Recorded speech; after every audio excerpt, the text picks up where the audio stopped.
Do do do do do do do do do do do do. We're gonna let this run for a little bit.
Wow, thank you for the follow, Mr. Wonderwez.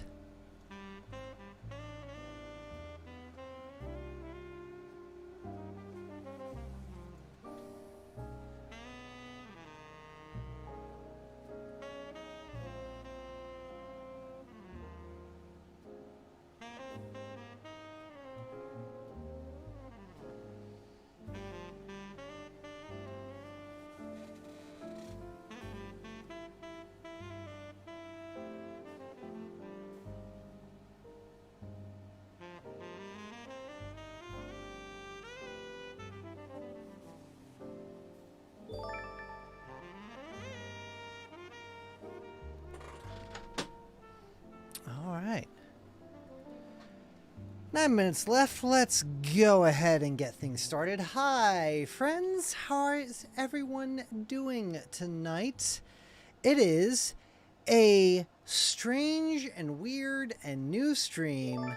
Oh my god. Like, holy crap, y'all. Thank you, Mini Wombat, for the follow.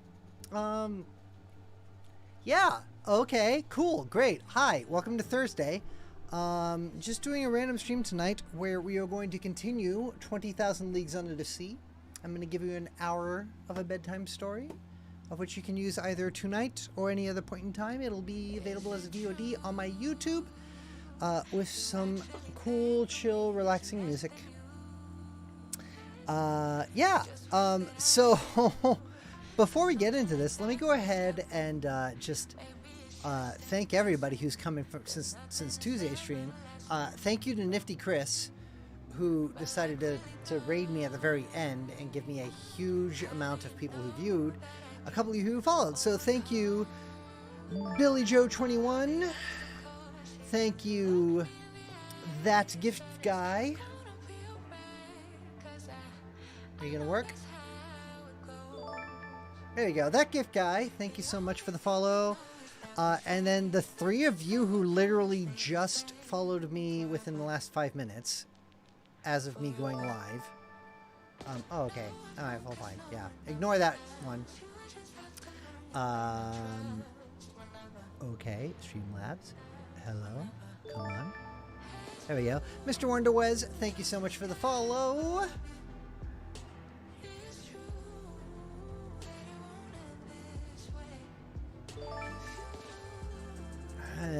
Okay. So my Streamlabs is being weird. Mr. Wonderwez, thank you for the follow. We're gonna give it a second.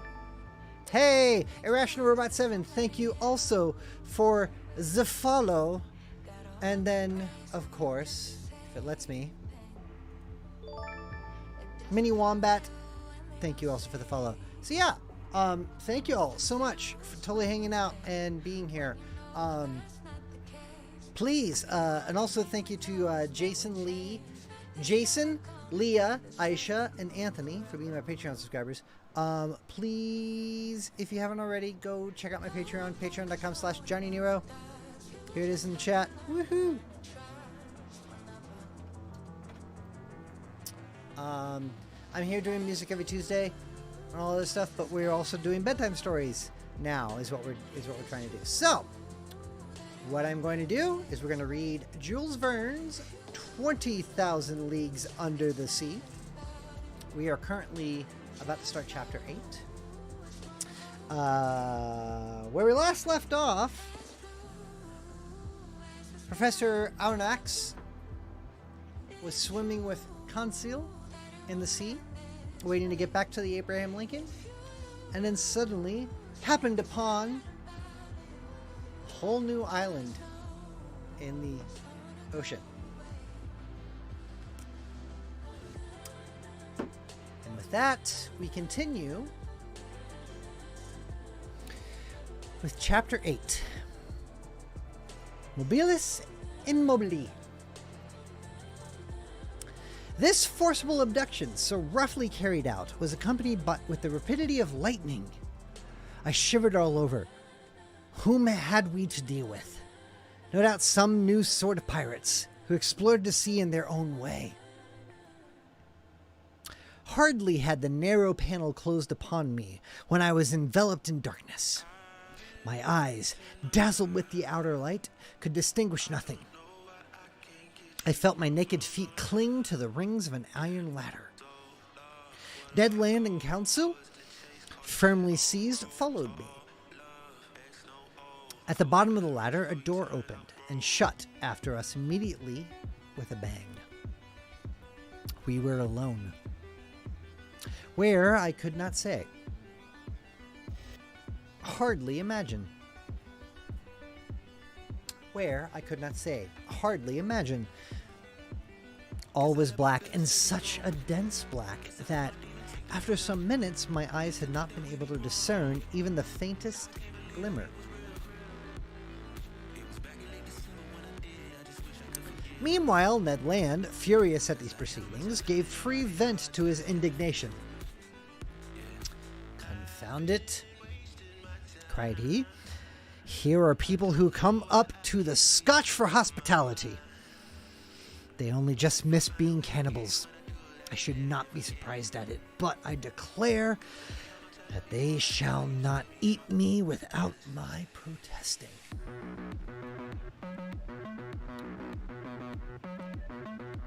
Calm yourself, Ned, friend. Calm yourself, friend Ned. Calm yourself, replied Consul quietly. Do not cry out before you are hurt. We are not quite done for yet.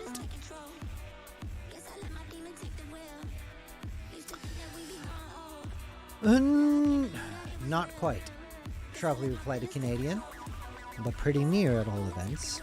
Things look black. Happily, my bowie knife I have still, and I can always see well enough to use it. The first of these pirates who lays a hand on me... Do not excite yourself, Ned, I said to the harpooner, and do not compromise us by useless violence. Who knows that they will not listen to us? Let us rather try to find out where we are.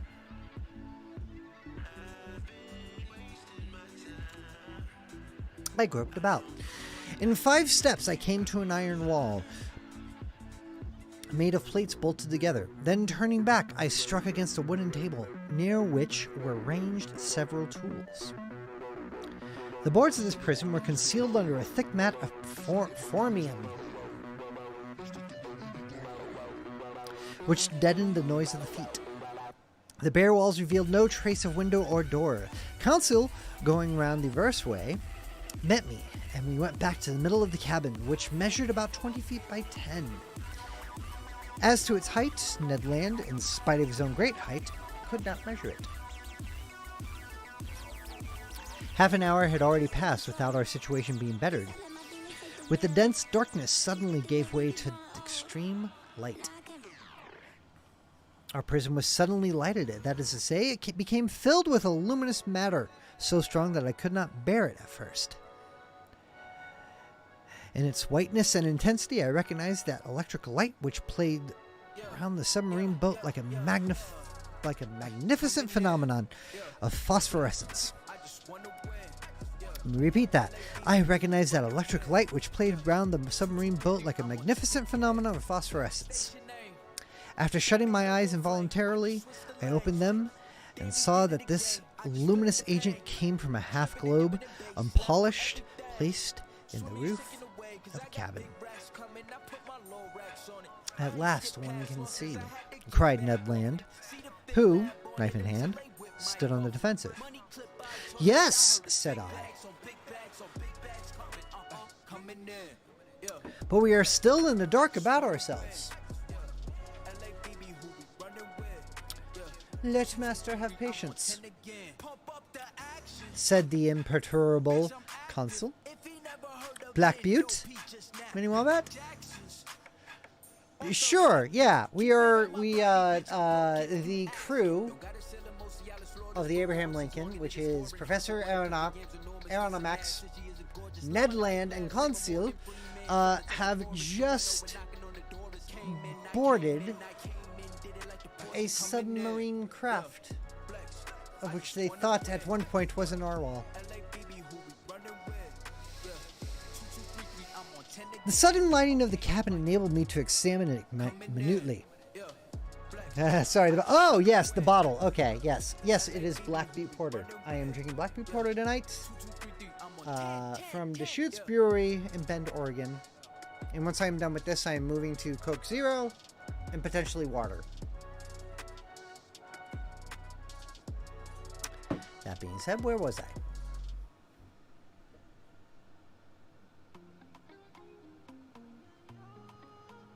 The sudden lighting of the cabin enabled me to examine it minutely. It contained only a table and 5 stools. The invisible door might be hermetically sealed. No noise was heard. All seemed dead in the interior of this boat. Did it move? Did it float on the surface of the ocean? Or did it dive into its depths? I could not guess. A noise of bolts was now heard. The door opened and 2 men appeared. One was short, very muscular, broad-shouldered, with robust limbs, strong head, an abundance of black hair, thick mustache, a quick penetrating look, and the vivacity which characterizes the population of southern France. Wow! Alright, Professor Aronnax. Go ahead and just stereotype everything. Yes, no, Black Butte Porter is one of my favorite beers out here that I encourage anyone to try, if you so can. Where was I? The second stranger merits a more detailed description. A disciple of... I'm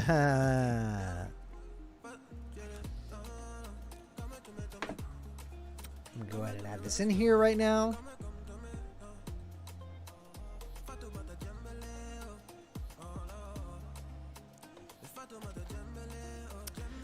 A disciple of Gratiolanet or Engel would have read his face like an open book. I made out his prevailing qualities directly. Self-confidence, because his head was well set on his shoulders, and his black eyes looked around with cold assurance. Calmness, for his skin, rather pale, showed his coolness of blood. Energy, evinced by the rapid contraction of his lofty brows. And courage, because his deep breathing denoted great power of lungs. Whether this person was 35 or 50 years of age, I could not say. He was tall, had a large forehead, a straight nose, a clearly cut mouth, beautiful teeth with fine taper hands, indicative of a highly nervous temperament. This man was certainly the most admirable specimen I had ever met. One particular feature was his eyes, rather far from each other, which could take in nearly a quarter of the horizon at once. This faculty, I verified later, gave him a range of vision far superior to Ned Land's. When this stranger fixed upon an object, his eyebrows met, the large eyelids closed around so as to contact the range of his vision, and he looked as if he magnified the object's lesson by distance. As if he pierced those sheets of water so opaque to our eyes, and as if he read the very depths of the seas.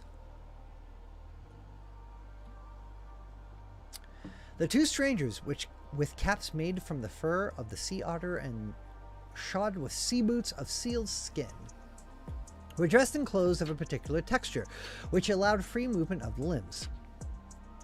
The taller of the two, evidently the chief on board, examined us with great attention without saying a word. Then, turning to his companion, talked with him in an unknown tongue. It was a sonorous, harmonious, and flexible dialect, the vowels seeming to admit of very varied accentuation. Let me read that again. The vowels seeming to admit of very varied accentuation. The other replied by a shake of the head and added 2 or 3 perfectly incomprehensible words. Then he seemed to question me by a look.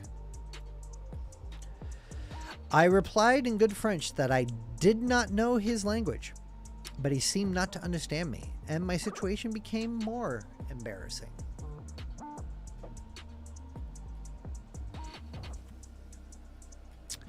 If Mr. were to tell our story, said Counsel, perhaps these gentlemen may understand some words. I began to tell our adventures, articulating each syllable clearly and without omitting one single detail. I announced our names and rank, introducing in person Professor Aronnax, his servant Counsel, and Master Ned Land, the harpooner. The man with the soft, calm eyes listened to me quietly, even politely, and with extreme attention. But nothing in his countenance indicated that he had understood my story. When I finished, he said not a word. There remained one resource: to speak English. Perhaps they would know this. Let me start this paragraph again because we're going to go on a journey here. There remained one resource: to speak English. Perhaps they would know this almost universal language. I knew it, as well as the German language, well enough to read it fluently, but not to speak it correctly. But anyhow, we must make ourselves understood. Go on in your turn, I said to the harpooner. Speak your best Anglo-Saxon, and try to do better than I. Ned did not beg off, and recommenced our story.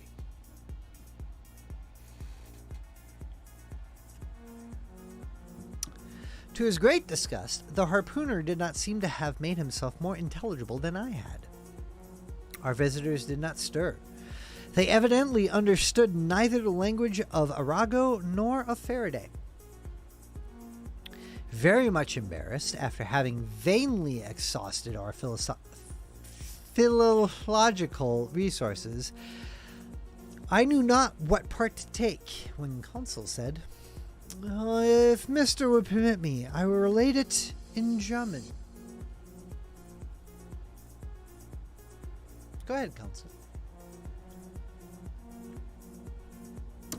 But in spite of the elegant turns and good accent of the narrator, the German language had no success. At last, nonplussed, I tried to remember my first lessons and to narrate our adventures in Latin, but with no better success. This last attempt being of no avail, the two strangers exchanged some words in their unknown language and retired.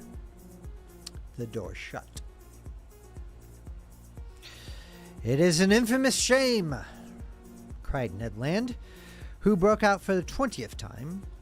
"We speak to those rogues in French, English, German, and Latin, and none of them has the politeness to answer."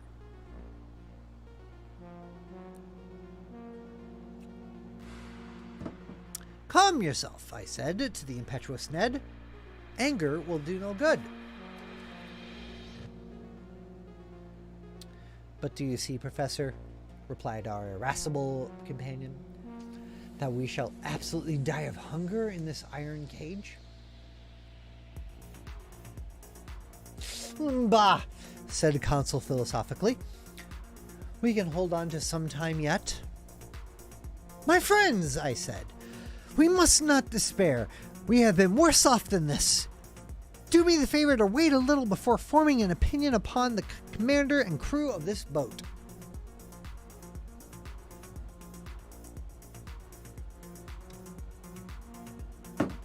"My opinion is formed," replied Ned Land sharply. "They are rascals." "Good! And from what country?" "From the land of rogues." "My brave Ned, that country is not clearly indicated on the map of the world. But I admit that the nationality of the two strangers is hard to determine. Neither English, French, nor German, that is quite certain. However, I am inclined to think that the commander and his companion were born in low latitudes. There is southern blood in them. But I cannot decide by their appearance whether they are Spaniards, Turks, Arabians, or Indians. As to their language, it is quite incomprehensible."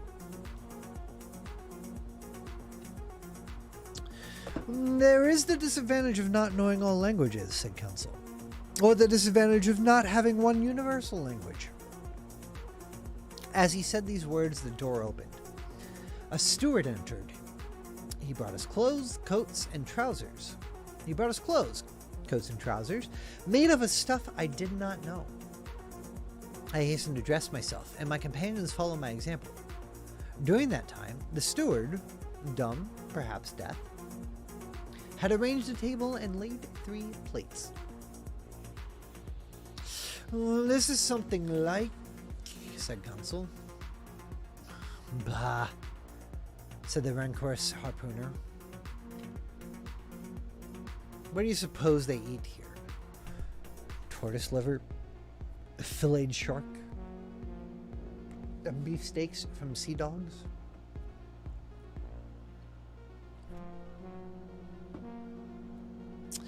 "We shall see," said Counsel. The dishes of bell metal were placed on the table, and we took our places. Undoubtedly, we had to do with civilized people, and had it not been for the electric light which flooded us, I could have fancied I was in the dining room of the Adelphi. I could have fancied I was in the dining room of the Adelphi Hotel at Liverpool, or in the Grand Hotel in Paris. I must say, however, that there was neither bread nor wine. The water was fresh and clear, but it was water and did not suit Ned Land's taste. Among the dishes which were brought to us, I recognized several fish delicately dressed, but of some, although excellent, I could give no opinion, neither could I tell to what kingdom they belonged, whether animal or vegetable. As to the dinner service, it was elegant and in perfect taste. Each utensil, spoon, fork, knife, plate had a letter engraved on it, with a motto above it, of which this is an exact facsimile: Morbilis in morbile, end. Period. Let me repeat that, because you can't see it in the book. Let me see if I can actually get it on the thing here. Morbilis in morbili, period. N. Period.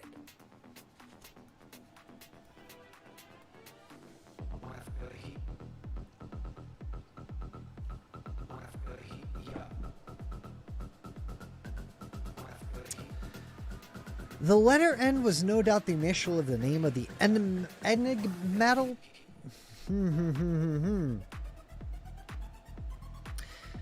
The letter M was no doubt the initial of the name of the enigmatical person who commanded at the bottom of the seas. Ned and Council did not reflect much. They devoured the food, and I did likewise.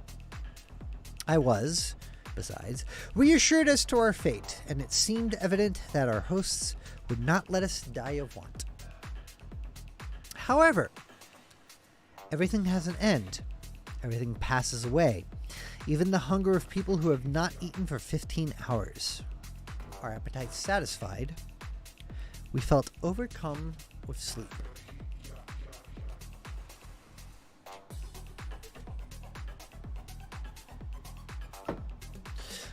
Faith, I shall sleep well, said Council. So shall I, replied Ned Land. My two companions stretched themselves on the cabin carpet, and were soon sound asleep. For my own part, too many thoughts crowded my brain, too many insoluble questions pressed upon me, too many fancies kept my eyes half open. Where were we? What strange power carried us on? I felt, or rather fancied I felt, the machine sinking down to the lowest beds of the sea. Dreadful nightmares beset me. I saw in these mysterious asylums a world of unknown animals, among which the submarine boat seemed to be of the same kind, living, moving, and formidable as they. Then my brain grew calmer. My imagination wandered into vague unconsciousness, and I soon fell into a deep sleep.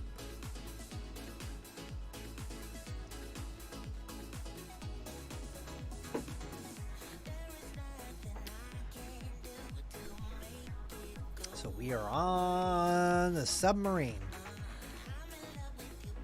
Hey, if you're hanging out and listening out, please give me a follow.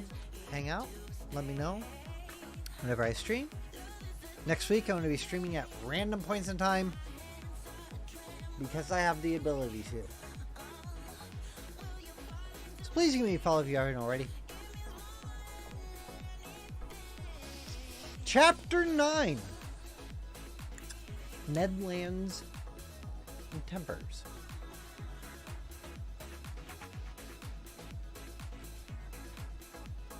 How long we slept, I do not know. But our sleep must have lasted long, for it rested us completely from our fatigues. I awoke first. My companions had not moved and were still stretched in their corner. Hardly roused from my somewhat hard couch, I felt my brain freed, my mind clear. I then began an attentive examination of our cell. Nothing was changed inside. The prison was still a prison. The prisoners? Prisoners. However, the steward, during our sleep, had cleared the table. I breathed with difficulty. The heavy air seemed to oppress my lungs. Although the cell was large, we had evidently consumed a great part of the oxygen that it contained. Indeed, each man consumes, in 1 hour, the oxygen contained in more than 176 pints of air. And this air, charged as then, with a nearly equal quantity of carbonic acid, becomes unbreathable. It became necessary to renew the atmosphere of our prison, and no doubt the hole in the submarine boat. That gave rise to a question in my mind. How would the commander of this floating dwelling place proceed?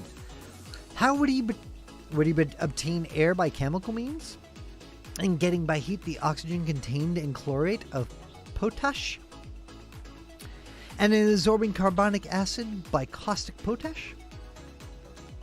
Or a more convenient, economical, and consequently more probable alternative, would he be satisfied to rise and take breath at the surface of the water, like a cetacean? And so we knew that for 24 hours the atmospheric provision.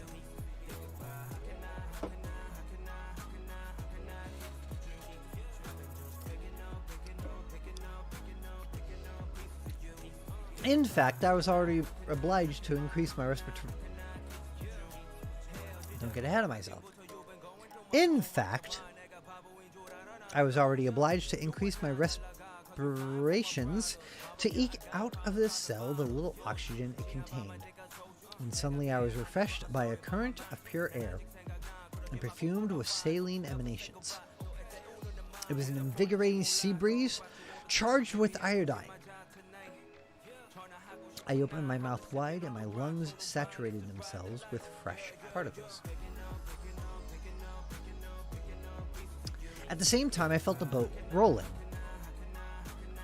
The iron-plated monster had evidently just risen to the surface of the ocean to breathe, after the fashion of whales. I found out from that the mode of ventilating the boat.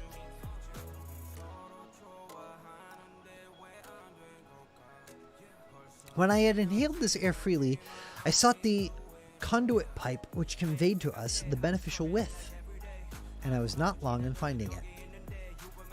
Above the door was a ventilator, through which volumes of fresh air renewed the impoverished atmosphere of the cell.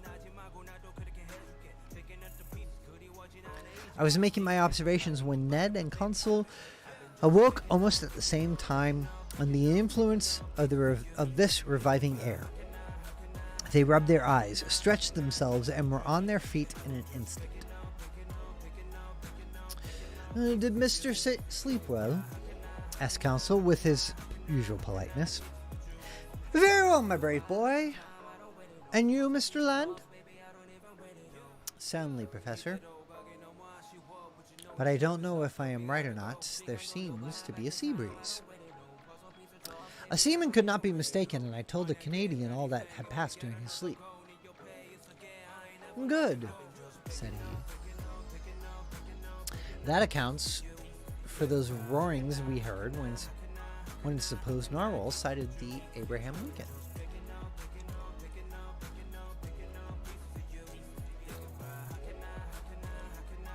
Quite so, Mr. Land. It was taking a breath. Only, Mr. Aronnax, I have no idea what o'clock it is. Unless it is dinner time. Dinner time, my good fellow. Might say, rather breakfast time, for we certainly have begun another day. So, said Consul, have we slept 24 hours? That is my opinion. I will not contradict you, replied Ned Land. But dinner or breakfast, the steward will be welcome, and whichever he brings. Mr. Land, we must conform to the rules on board, and I suppose our appetites are in advance of the dinner hour. Ah, crap. I made a guess. There's no wording in the book of who said that last line, so let me repeat. Mr. Land, we must conform to the rules on board, and I suppose our appetites are in advance of the dinner hour. It is just like you, friend Consul, said Ned impatiently. You are never out of temper, always calm. You return thanks before grace, and die of hunger rather than complain.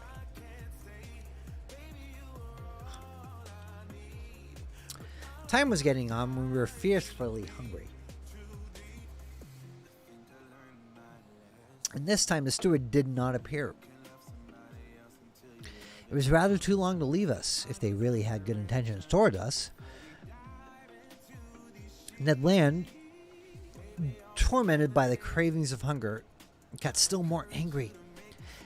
And notwithstanding his promise, I dreaded an explosion when when he found himself with one of the crew. Oh, this hairstyle's bad. Actually, it's good. It's just itchy. Let me get a hat.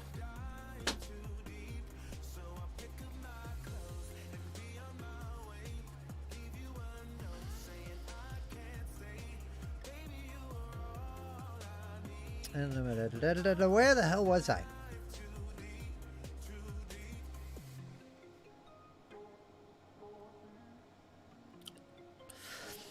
Okay, here we go. For 2 hours more, Ned Land's temper increased. He cried, he shouted, but in vain. The walls were deaf. There was no sound to be heard in the boat. All was still as death.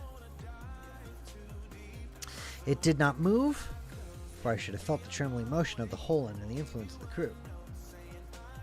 Plunged in the depths of the waters, it belonged no longer to earth. This silence was dreadful. I felt terrified.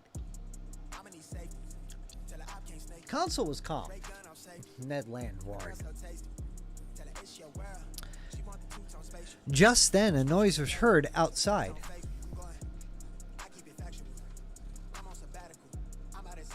Turn the page, Johnny. Steps sounded on the metal flags. The locks returned. The door opened, and the steward appeared.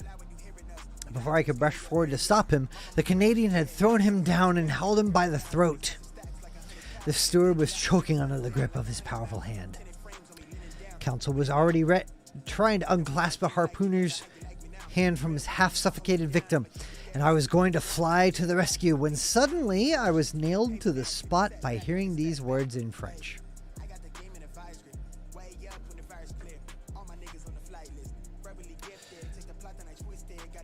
Be quiet, Master Land, and you, Professor.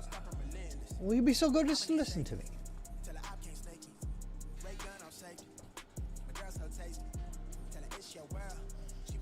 How is everyone doing out there? Once again, please give me a follow. Go subscribe to me on Twitter, on YouTube. I'm looking at the Twitter stuff.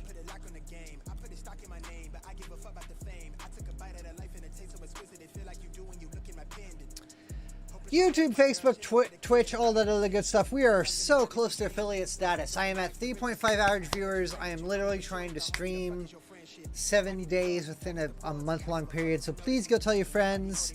It is entirely cool if you get your friends to come and open up my stream and then just mute it and not even worry about me for the rest of the night. We're going to be here for another 22 minutes-ish. Trying to get the things up. Next week, I will be streaming a ton about this book, about music. I have figured out how to make it all work on my laptop. So there's going to be a lot of stuff happening. But please go tell your friends. Give me a follow. All of the good stuff. We're going to do some bedtime stories.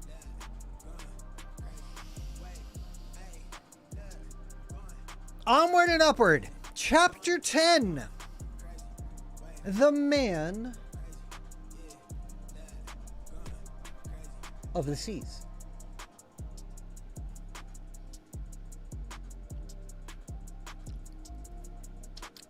It was the commander of the vessel who thus spoke. At these words, Ned Land rose suddenly. The steward, nearly strangled, darted out on a sign from his mister. But such was the power of the commander on board that not a gesture betrayed the resentment which this man must have felt towards the Canadian. Consul interested in spite of himself, I, stupefied, awaited in silence the result of this scene. The commander, leaning against the corner of the table with his arms folded, scanned us with profound attention. Did he hesitate to speak? Did he regret the words which he had just spoken in French? One might almost think so. After some moments of silence, which not one of us dreamed of breaking,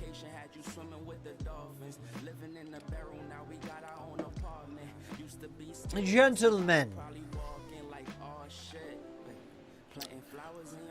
said he in a calm and penetrating voice, I speak French, English, German, and Latin equally well. I could, therefore, have answered you at our first interview, but I wish to know you first, then to reflect. The story told by each one entirely agreeing in the main points convinced me of your identity.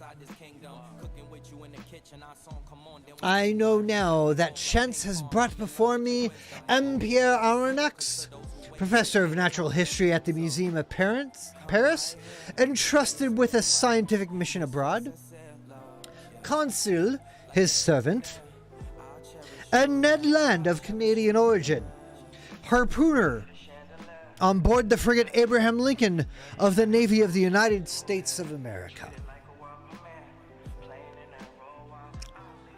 I bowed assent. It was not a question that the commander put to me. Therefore, there was no answer to be made. This man expressed himself with perfect ease, without any accent. His sentences were well turned, his words clear, and his fluency of speech remarkable. Yet I did not recognize him in him a fellow countryman. Okay, let's analyze that for a second. I'm going to finish this chapter before we end tonight, but I want to analyze that for 1 second. I bowed assent. It was not a question that the commander put to me. Therefore, there was no answer to be made. The man expressed himself with perfect ease, without any accent. For one thing, we know Professor Aronnax is French. Okay, so we know that's where we're at. Okay. Cool, great, whatever, that's what the thing is. Without any accent. That's a, my culture is better than your cultural ideal, if there ever was one. But let's continue in this one paragraph. His sentences were well turned, his words clear, and his fluency of speech remarkable. In what? Is he fluent in every language of the world, or just French? Because it appears to be just French. Yet, I did not recognize in him a fellow countryman. Well, fuck you, Professor Aronnax.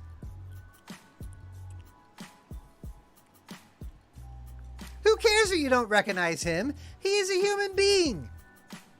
Treat him as such. Thus ends my rant of anachronistic media that does not live up to current standards. And lo, we continue. He continued the conversation in these terms. You have doubtless thought, sir, that I have delayed long in paying you this second visit. The reason is that, your identity recognized, I wish to weigh maturely what part to act toward you. I have hesitated much. Most annoying circumstances have brought you into the presence of a man who has broken all the ties of humanity. You have come to trouble my existence. Unintentionally, said I. Unintentionally? Replied the stranger, raising his voice a little. Was it unintentionally that the Abraham Lincoln pursued me all over the seas? Was it unintentionally that you took passage in this frigate? Was it unintentionally that your cannonballs rebounded off the plating of my vessel? Was it unintentionally that Mr. Ned Land struck me with his harpoon. Bum, bum, bum. I detected a restrained irritation in these words.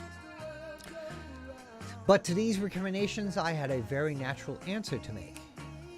And I made it.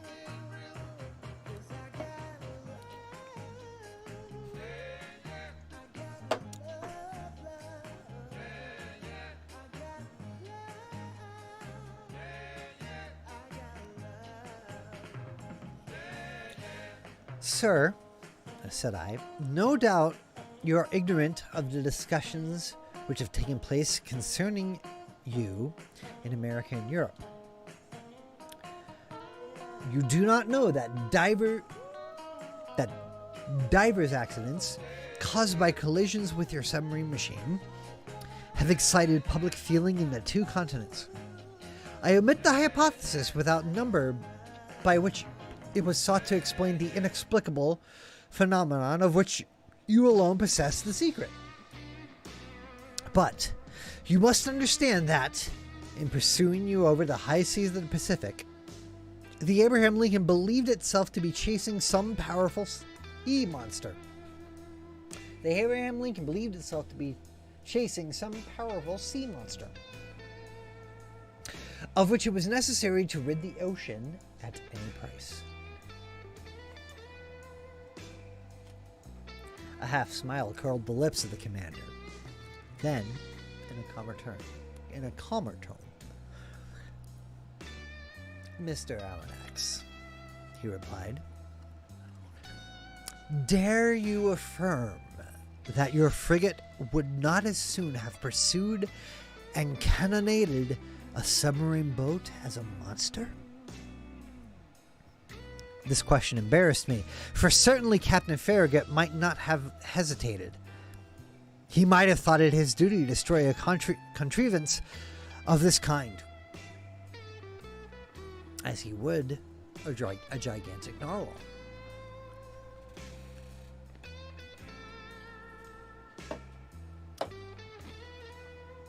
You understand, sir, continued the stranger, that I have the right to treat you as enemies. I answered nothing purposely. For what good would it be to discuss such a proposition when force could destroy the best arguments? I have hesitated for some time, continued the commander. Nothing obliged me to show you hospitality. If I chose to separate myself from you, I should have no interest in seeing you again. I could place you upon the deck of this vessel, which has served you as a refuge.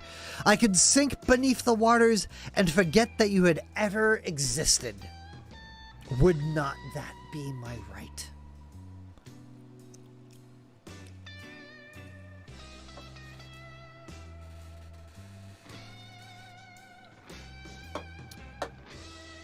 It might be that right of the savage, I answered, but not that of a civilized man. Professor, replied the commander quickly, I am not what you call a civilized man. I have done with society entirely. Man chooses, a slave obeys, for reasons which I alone have the right of appreciating. I do not, therefore, obey its laws, and I desire you never to allude to them before me again. This was said plainly, a flash of anger and disdain kindling the eyes of the unknown. And I had a glimpse of a terrible past in the life of this man. Not only had he put himself beyond the pale of human laws, but he had made himself independent of them.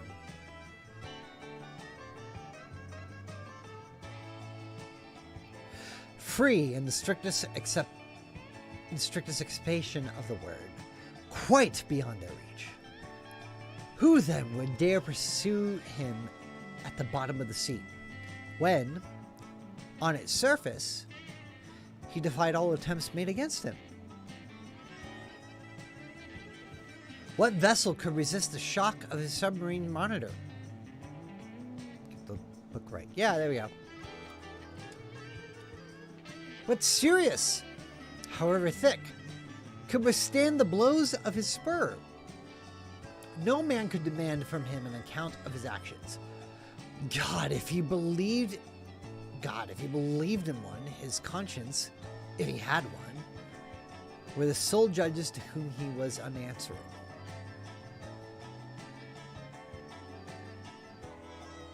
These reflections crossed my mind rapidly, while the stranger personage was silent, absorbed, and as if wrapped up in himself. I regarded him with fear mingled with interest, as, doubtless, Oedipus regarded the Sphinx.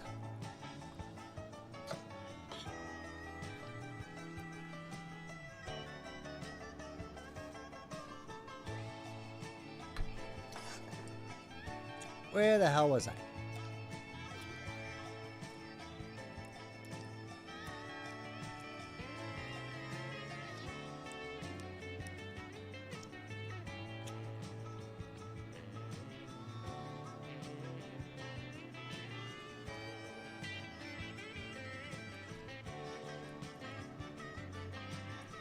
Okay. Continuing on. After a rather long silence, the commander resumed the conversation. I have hesitated, said he. But I have thought that my interest might be reconciled with that pity to which every human being has a right. You will remain on board my vessel, since fate has cast you there. You will be free. And in exchange for this liberty, I shall only impose one single condition. Your word of honor to submit to it will suffice. Speak, sir, I answered. I suppose this condition is one which a man of honor may accept? Yes, sir. It is this. It is possible that certain events, unforeseen, may oblige me to consign you to your cabins for some hours or some days, as the case may be. As I desire never to use violence, I expect from you, more than all the others, a passive obedience. In thus acting, I take all the responsibility. I acquit you entirely, for I make it an impossibility for you to see what ought not to be seen. Do you accept this condition?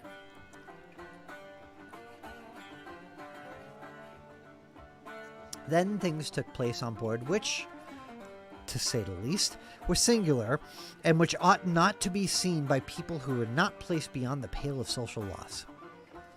Among the surprises which the future was preparing for me, this might not be the least. We accept, I answered. Only, I will ask your permission, sir, to address one question to you. One only. Speak, sir. You said that we should be free on board. Entirely. I ask you then, what you mean by this liberty?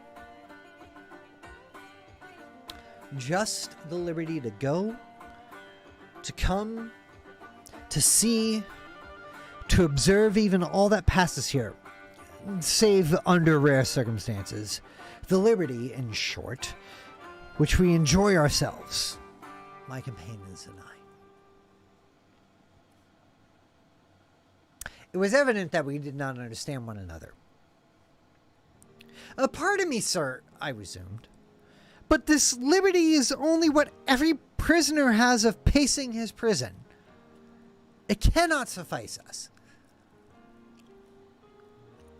It must suffice you, however. What? We must renounce forever seeing our country? Our friends? Our relations? Again? Yes, sir. But to renounce that unendurable worldly yoke which men believe to be liberty is not perhaps so painful as you think. Oh, well, exclaimed Ned Land. Never will I give my word of honor not to try to escape. I did not ask you for your word of honor, Mr. Land, answered the commander coldly. Sir, I replied, beginning to get angry in spite of myself, you abuse your situation towards us. It is cruelty. You abuse your situation towards us. It is cruelty. No, sir, it is clemency. You are my prisoners of war. I keep you, when I could, by a word, plunge you into the depths of the ocean. You attacked me. You came to surprise a secret which no man in the world must penetrate. The secret of my whole existence. And you think that I am going to send you back to that world which must know me no more? Never! In retaining you, it is not you whom I guard, it is myself. These words indicated a resolution taken on the part of the commander, against which no arguments would prevail. So, sir, I rejoined, you give us simply the choice between life and death? Simply.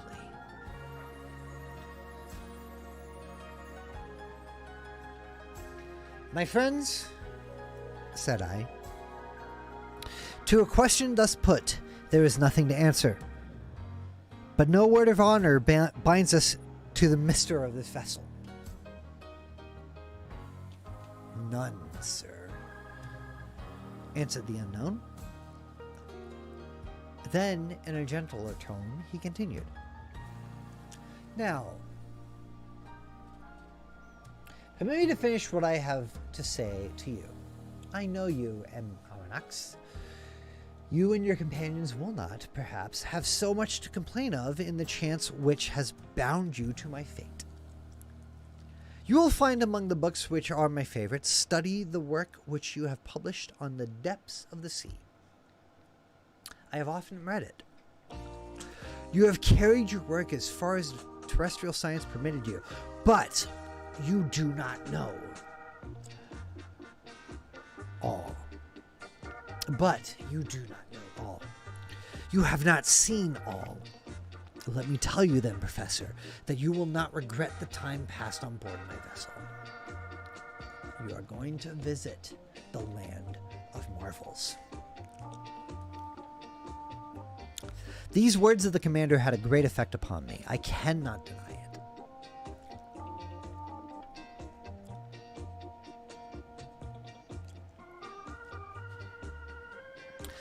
These words of the commander had a great effect upon me. I cannot deny it.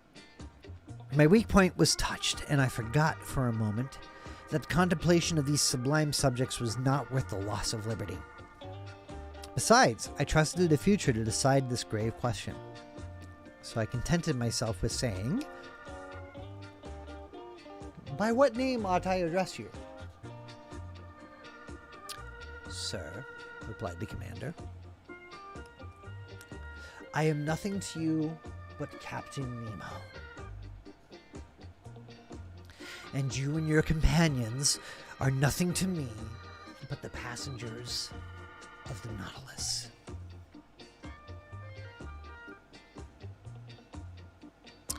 Captain Nemo called. A steward appeared. The captain gave him his orders in that strange language which I did not understand. Then, turning towards the Canadian consul, "A repast awaits you in your cabin," said he. "Be so good as to follow this man.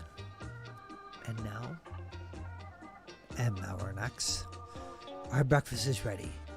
Permit me to lead the way. I am at your service, Captain.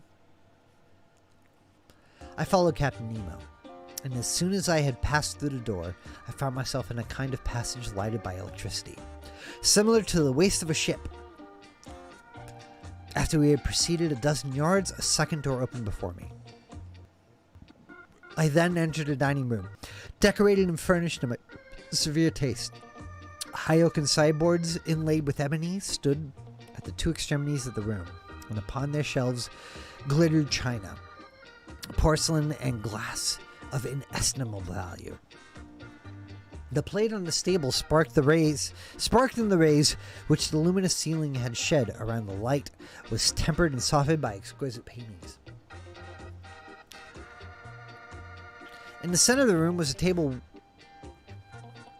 richly laid out. Captain Nemo indicated the place I was to occupy. The breakfast consisted of a certain number of dishes, the contents of which were furnished by the sea alone, and I was ignorant of the nature and mode of preparation of some of them.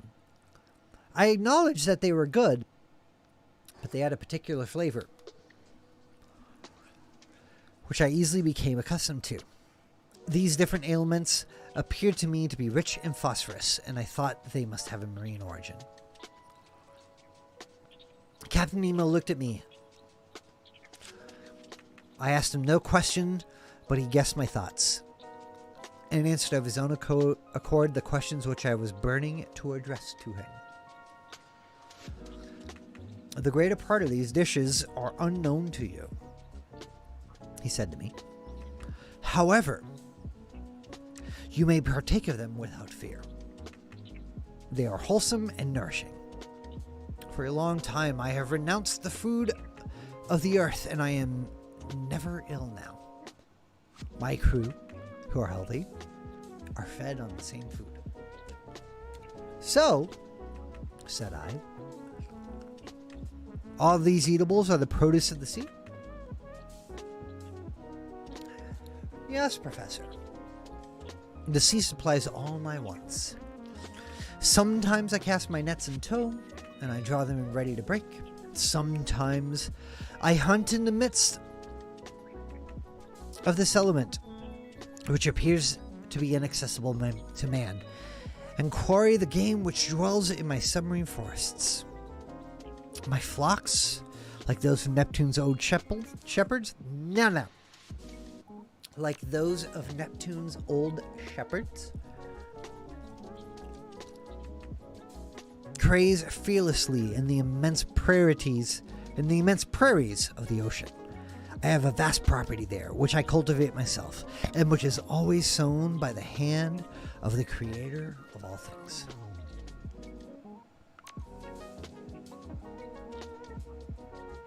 I can understand perfectly, sir, that your nets furnish excellent fish for your table. I can understand also that you hunt aquatic game in your submarine forests.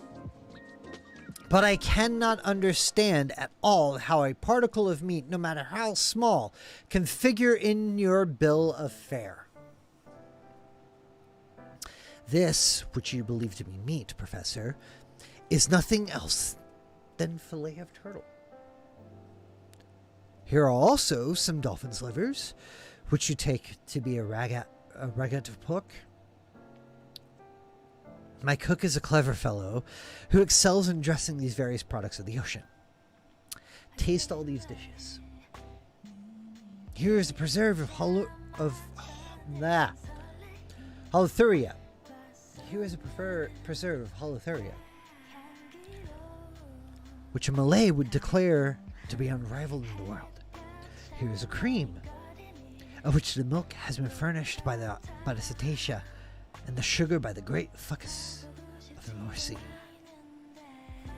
And lastly, permit me to offer you some preserve of anemones, which is equal to that of the most delicious fruits. I tasted, more from curiosity than as a connoisseur, while Captain Nemo enchanted me with his extraordinary stories. You like the sea, Captain? Yes, I love it. The sea is everything. It covers 7/10 of the terrestrial globe. Its breath is pure and healthy. It is an immense desert where man is never lonely, for he feels it life stirring on all sides. The sea is only the embodiment of a supernatural and wonderful existence. It is nothing but love and emotion. It is the living infinite, as one of your poets had said. In fact, Professor, nature manifests herself in it by her three kingdoms: mineral, vegetable, and animal. The sea is the vast reservoir of nature. The globe began with sea, so to speak, and who knows if it will not end with it. In its supreme tranquility, the sea does not belong to despots. Upon its surface, men can still exercise unjust laws, fight, tear one another to pieces, and be carried away with terrestrial horrors. But at 30 feet below its level, their reign ceases. Their influence is quenched, and their power disappears. Ah, sir, live in the bosom of the waters. There only is independence. There, I recognize no masters. I am free. See how far I am on this. Okay. We're going to finish this chapter, and then we're going to end it for tonight. Huh! Nemo is getting weird. I'm going to take a break real fast because I need to go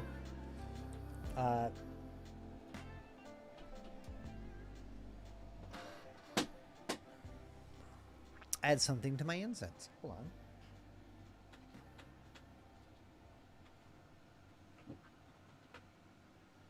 Got to make this all nice and chill. We're doing a chill vibe tonight.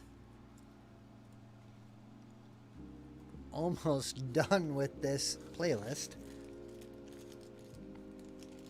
But we got 6 or 7 pages left in this chapter.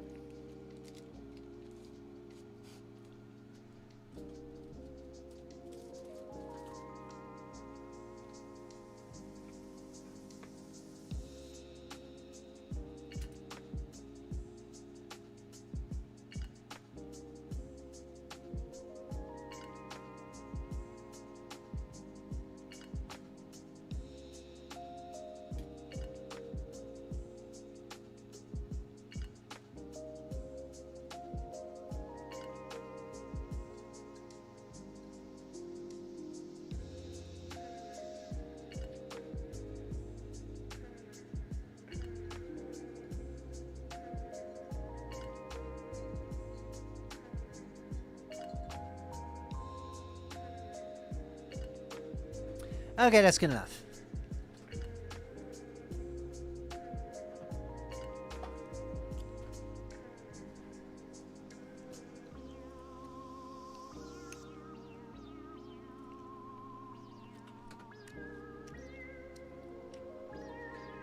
All right. Let's finish this out.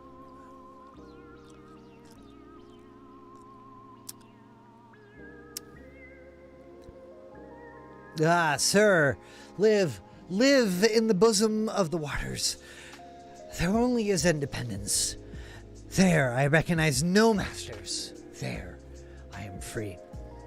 Captain Nemo suddenly became silent in the midst of this enthusiasm, by which he was quite carried away. For a few moments, he paced up and down, much agitated. Then he became more calm, regained his accustomed coldness of expression, and turning towards me, "Now, Professor," said he, "if you wish to go over the Nautilus, I am at your service." Captain Nemo rose. I followed him. A double door contrived at the back of the dining room opened, and I entered a room equal in dimensions to that which I had just quitted.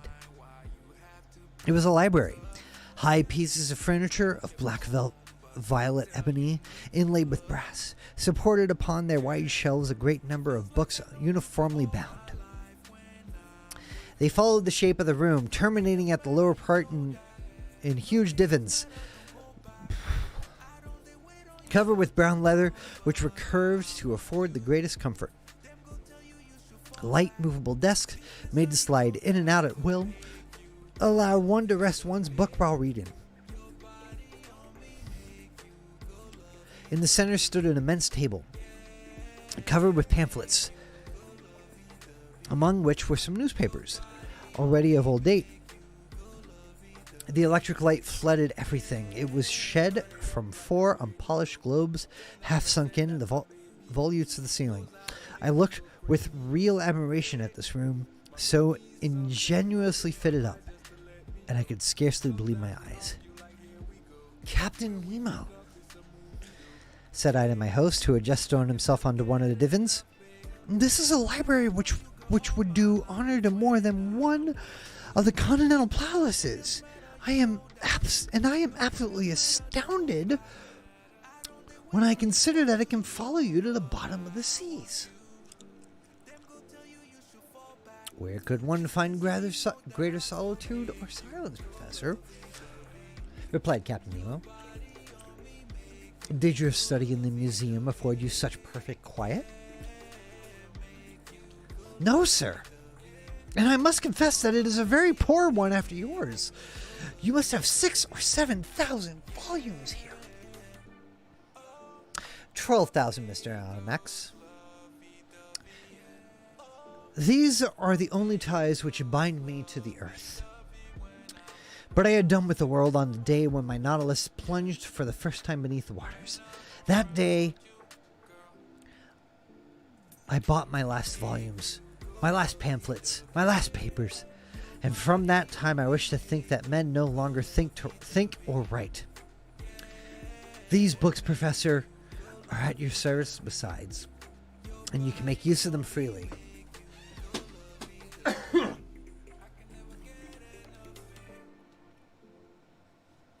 I thanked Captain Nemo and went up to the shelves of the library.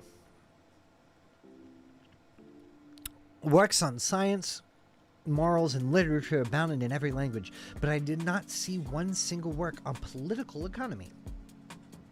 That subject appeared to be strictly prescribed. Strange to say, all these books were irregularly arranged, in whatever language they were written. And this medley proved that the captain of the Nautilus must have read indiscriminately the books which he took up by chance. "Sir," said I to the captain, "I thank you for having placed this library at my disposal. It contains treasures of science, and I shall profit by them." "This room is not only a library," said Captain Nemo. "It is also a smoking room." "A smoking room?" I cried. "Then one may smoke on board?" "Certainly." "Then, sir, I am forced to believe that you have kept up a communication with Havana."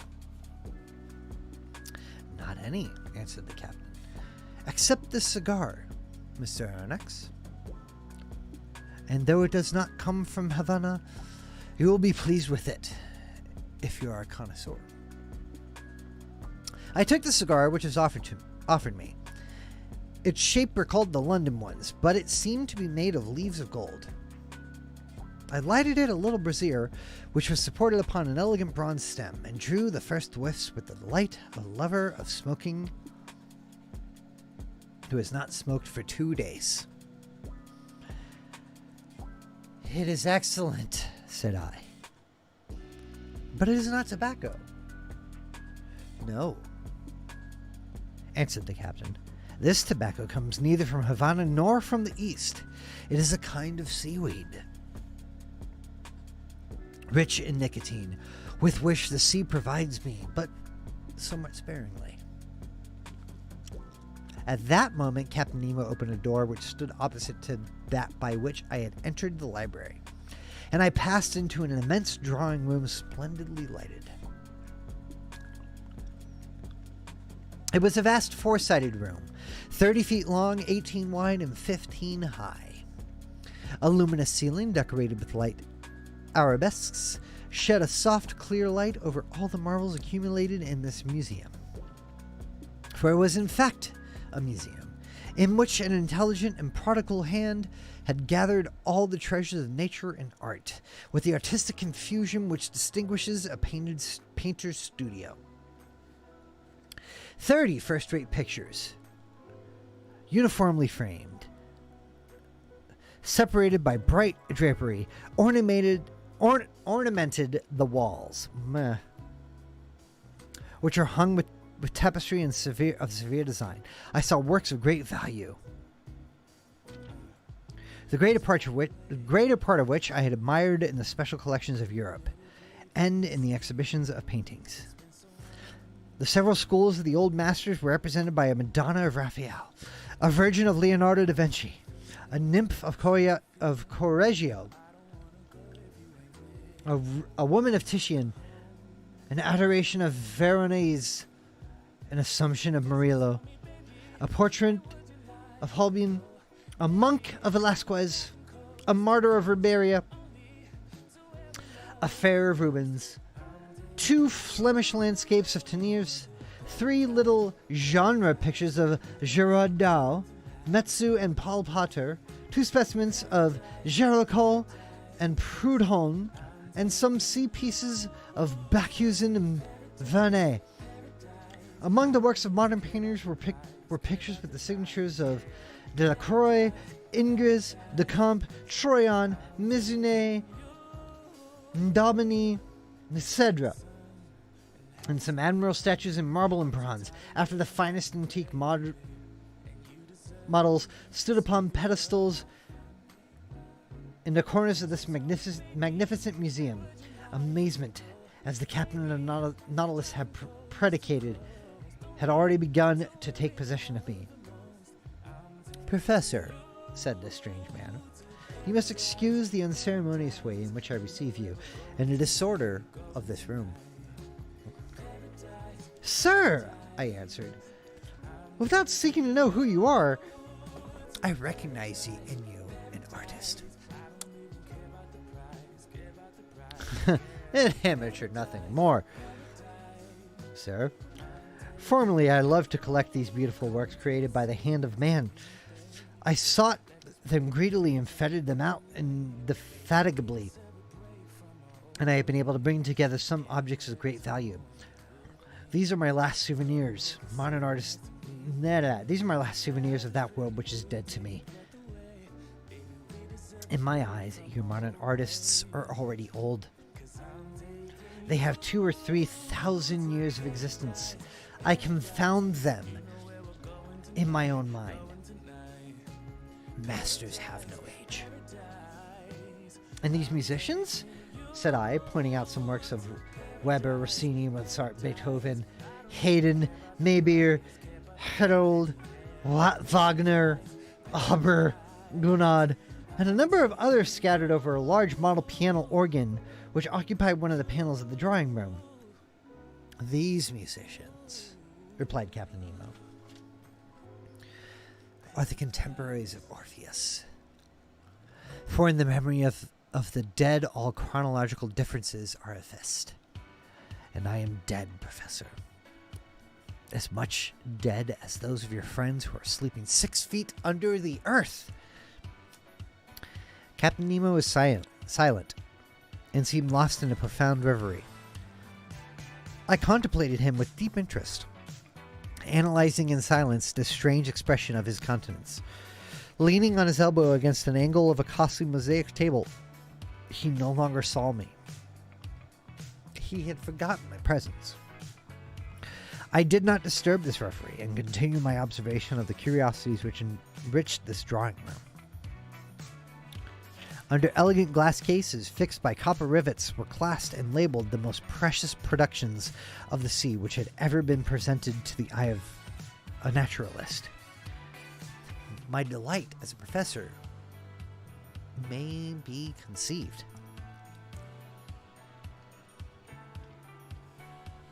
The division containing the zoophytes presented the most curious specimens of the 2 groups of polypi and echinodermis, In the first group, the tubipores were gorgons arranged like a fan, soft sponges of Syria, ices of the Moluccas, Penatulis, and Admiral Virgulia of the Norwegian seas, variegated Umbelliare, Alcyonre, a whole series of madrepores, which my Mr. Millen Edwards has so cleverly classified, among which I have remarked some wonderful Flabinae, Auclinae of the island of Bourbon, the Neptune's car of the Antilles, superb varieties of corals, in short, every species of those curious polypi of which entire islands are formed, which will one day become continents. What a fucking sentence! Holy crap!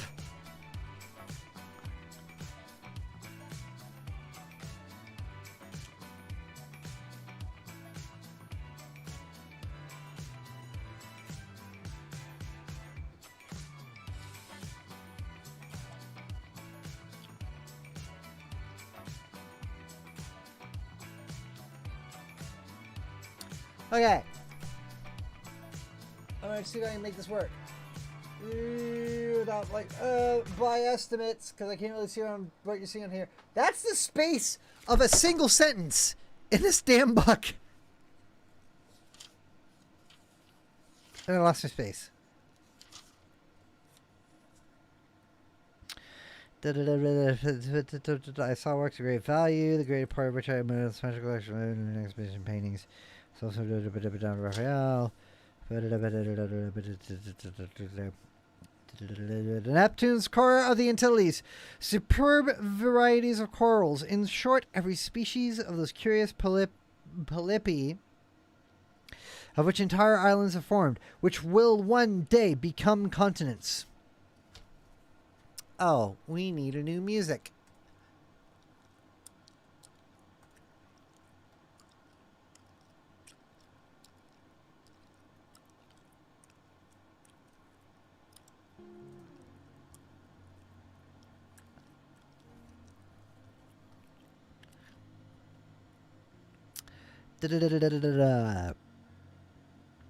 Of the echinodermis, remarkable for their coating of spines, Asteres, sea stars, Pantocrinae, Comatrils, Asterophons, Achini, Holothuri, etc., represented individually a complete collection of this group.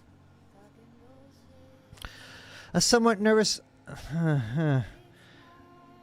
conchiliologist would certainly have fainted before more numerous cases, which were classified as specimens of mollusks.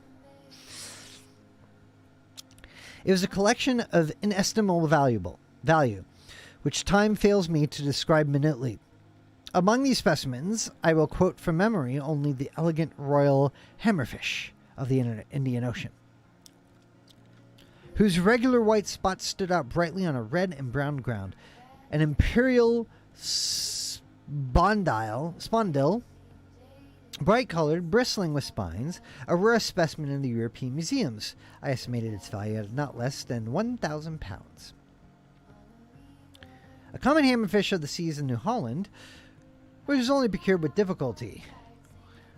Exotic Bucciarda of Senegal, fragile white bivalve shells, which a breath might shadow like a soap bubble.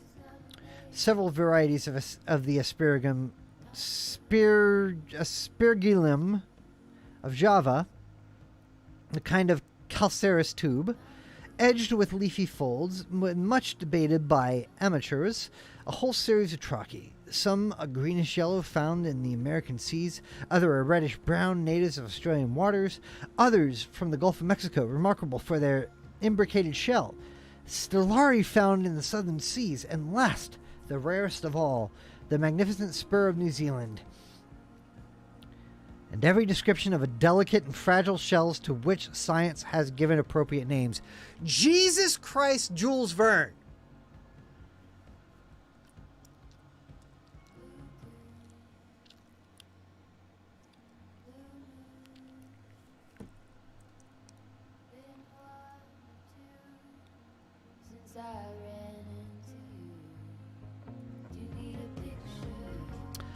Apart in separate compartments were spread out chaplets of pearls of the greatest beauty, which reflected the electric light in little sparks of fire. Pink pearls torn from the Pinamarina of the Red Sea, green pearls of the Haliotide iris, yellow, blue, and black pearls, the curious productions of the divers mollusks of every ocean, and certain mussels of the watercourses of the north. Lastly, several specimens of inestimable value which had been gathered from the rarest pentadines. Some of these pearls were larger than a pigeon's egg and were worth as much, as more than which the traveler Tavimir sold to the Shah of Persia for 3 millions. And surpassed the one in possession of the Imam of Muscat, which I had believed to be unrivaled in the world. Therefore, to estimate the value of this collection was simply impossible. Captain Nemo must have expended millions in the acquirement of these various specimens, and I was thinking what source he could have drawn them from. To have been able thus to gratify his fancy for collecting when I was interrupted by these words.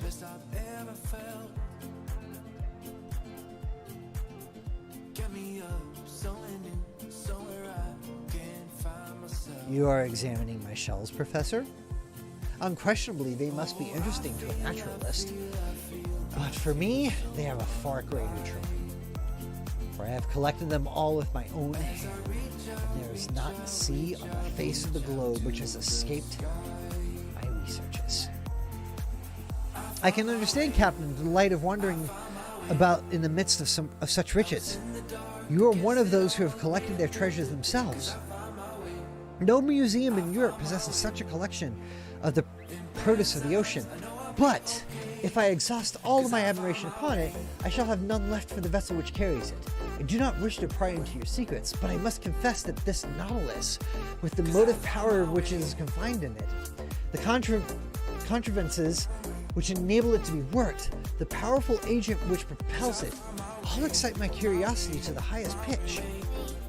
I see suspended on the walls of this room instruments of whose use I am ignorant.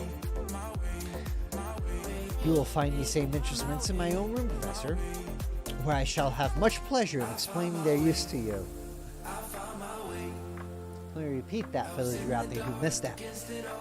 You will find these same instruments in my room, Professor, where I shall have much pleasure in examining their use to you.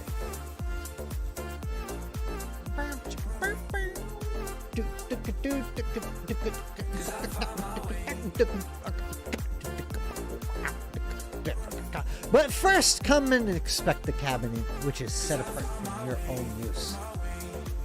You must see how you will be accommodated on board the Nautilus. I followed Captain Nemo, who, by one of the doors opening from each panel of the drawing room, regained the waist. He conducted me towards the bow, and there I found, not a cabinet, but an elegant room with a bed, dressing table, and several other pieces of furniture. I could only thank my host. Your room adjoins mine, said he, opening a door, and mine opens into the drawing room that we had just quitted. I entered the captain's room. It had a severe, almost a monkish aspect. A small iron bedstead, a table, some articles for the toilet, the whole lighted by a skylight. No comforts, the strictest necessities only. Captain Nemo pointed to a seat. Be so good as to sit down, he said. I seated myself, and he began thus. And with that,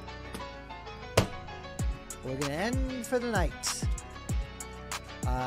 Y'all have a good time. Thank you, Jason, Leah, Anthony, and Aisha for the Patreon subscribers. Please, if you're watching this, give me a follow. Thank you to Billy Joe 21, That Gift Guy, Mr. Wonderwez, Irrational Robot 7, and Mini Wombat, all for following me since the last time that I streamed. Let me see who is available. Let's see if we can read while I'm talking about this stuff. But y'all, thank you so much. It's been cool. I like it. It's been really really great. So next week I'm going to have a lot of time. Hey, you know what? Last week she raided me. We're going to raid her. Are we? She's saying she's going to be right back.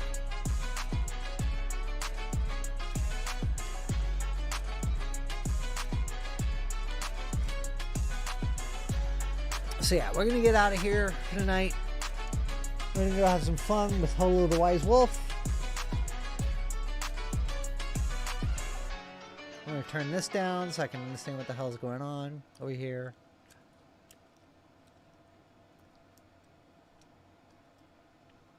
Jeff Goldblum is currently doing an ad for apartments.com. Here we are into ad 2 of 3.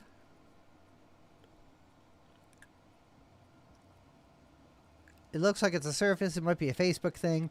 A kid is running up with a painting, talking to someone. It's a meta portal. All right, the third and final ad. Someone's on a bus. It looks like they're trying to amp up some people on the bus. Good, greatest order of all time. Get it delivered with DoorDash. Get more from your neighborhood. Oh, well, damn it, Holo. I would have rated you, but you are on a super break. Let's go see how Sleepy's doing. Do for fun. Sleepy's doing stuff, so we're gonna go raid her. So y'all, be fucking nutso. Okay. You all have a good night. We'll see you next week. If not right. Tuesday, like maybe I'll do something from a plane. We'll do something. Crazy. We'll be doing a lot next week because we got to get to careful. that affiliate status. Be more like reading into this stuff. But we are I've at seen chapter that 10. happen. We're gonna move on to chapter 11 doing? the next time we do this. But until then, let's go read Sleepy. Are you actually doing this on your own? She's really? doing a bunch of sim stuff. Fucking way. Let me mute that. Bunch of sim stuff. Y'all, thank you so much. Hang out with Sleepy. We'll see you next week. Have a good night. Bye, friends.